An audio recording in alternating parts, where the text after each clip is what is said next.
Now the next topic comes is orbital velocity. Orbital velocity क्या होता है कि ये जो हमारी अर्थ है बिल्कुल इसके ही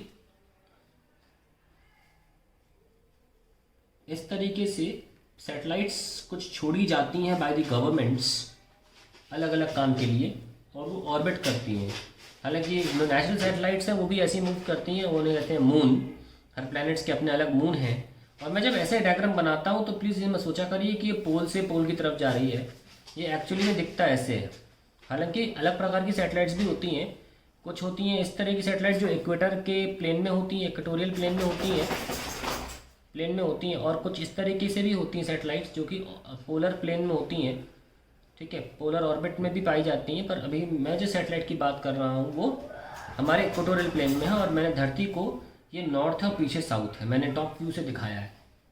तो इसमें हम ये अज्यूम कर लेते हैं कि जो सैटेलाइट है वो सर्कुलर मोशन कर रही है। और वो सर्कुलर मोशन कौन प्रोवाइड कर रहा है? The gravity of the earth. So देख लेते हैं that the gravity of the earth provides the circular motion, and for circular motion we write centripetal force mv square by r, जिसमें ये जो वेलोसिटी ऑर्बिटल वेलोसिटी हो जाती है।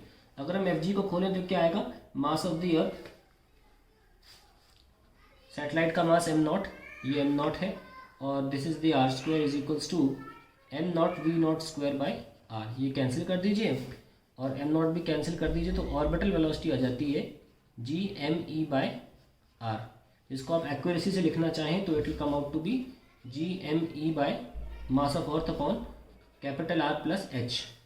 जैसे कि यहाँ तक तो हम कैपिटल आर ही बोलते हैं ना, और यहाँ के बाद हमारा डिस्टेंस एच हो जाता है, तो मैंने यहाँ लिख दिया है this is the capital R plus H. और कई बार क्या होता है, कुछ सैटेलाइट्स बहुत ही पास में छोड़ी जाती हैं, काफ़ी करीब छोड़ी जाती हैं अर्थ के, तो इसलिए हम ये मान लेते हैं कि H is very very less than R, और ऐसे में orbital velocity simply G M by R हो जाती है ना। अगले पेज पर हम देखेंगे कि इसका रिलेशन क्या है हमारी एस के वेलोसिटी से, वो जानना बहुत ज़रूरी है।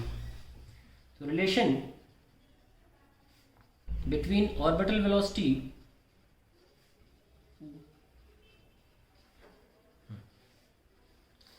and escape velocity. So we have orbital velocity as gm by r. हम क्लोज टू द अर्थ के बारे में बात कर लेते हैं, चाहे आप स्मॉल आर भी ले लो, और you can also write like this G M by small R. और एस्केप वेलोसिटी क्या है? 2gm बाय आर और √2gm बाय, फॉर्मूला सेम ही आता है, बस 2 लगा होता है। तो आप देख सकते हैं कि हम एस्केप वेलोसिटी को लिख सकते हैं √2 into gm by small r, that is escape velocity is √2 times of orbital velocity. Very important relation, that escape velocity is square root times the orbital velocity. तो अगर हम निकालना चाहें what percentage increase in velocity should be done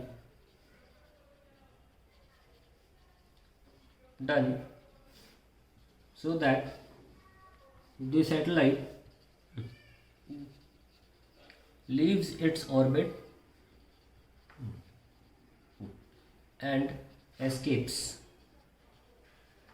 So let's solve it. Percentage increase in v naught will be v escape minus v naught by v naught into 100, that is √2 v naught minus v naught by v naught into 100, that is √2 minus 1 into 100, that is 1.414 minus 1 into 100. So 41.4% increase in the velocity should be there. अगर हम kinetic energy की बात करें कि kinetic energy कितनी rise हो जानी चाहिए, तो इन काइनेटिक एनर्जी नॉर्मली कितनी होगी at orbital speed? It will be half m v not square. और kinetic energy at escape speed क्या होगी?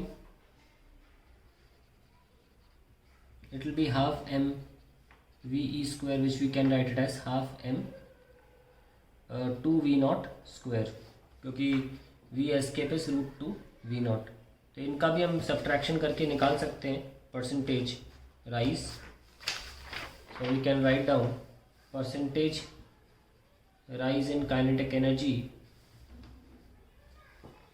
will be kinetic energy escape minus kinetic energy orbital upon kinetic energy orbital into 100.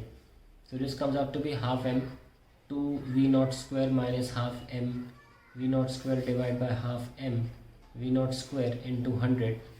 So ये cancel हो रहा है 100%. So 100% kinetic energy has to be increased.